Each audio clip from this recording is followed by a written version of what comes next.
Hello, I'm Carey and today we're going to read Waddles by David McPhail. Waddles waddled like a duck.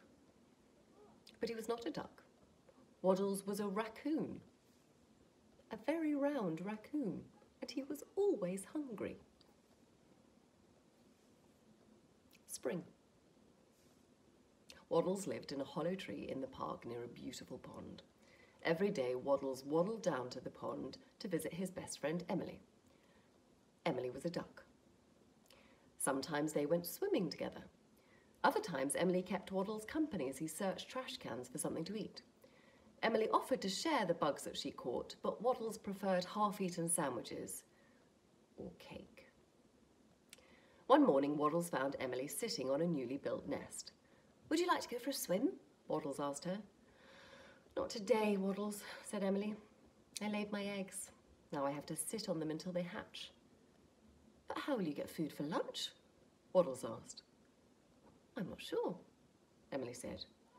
"Then I will bring you food every day," Waddles told her.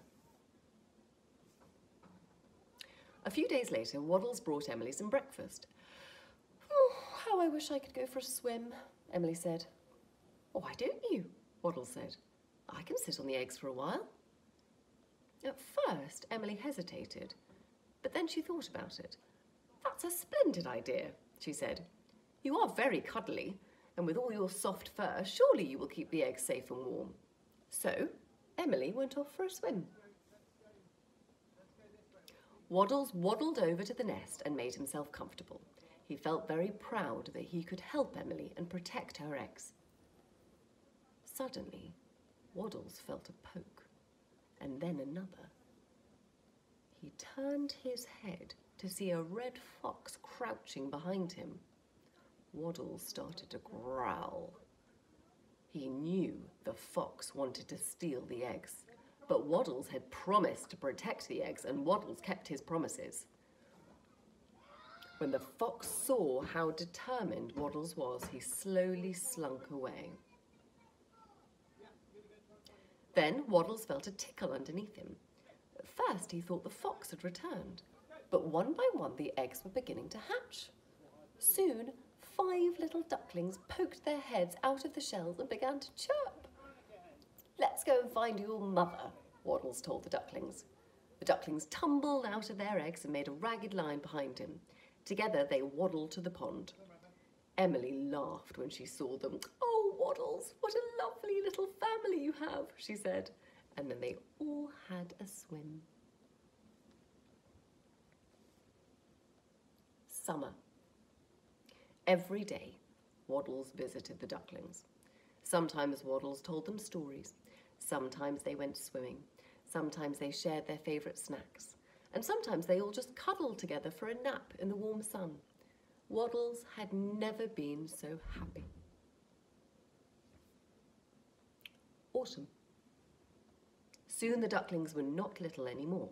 They were nearly as big as their mother. The days grew shorter, the wind blew colder, the ground in the park was covered in leaves.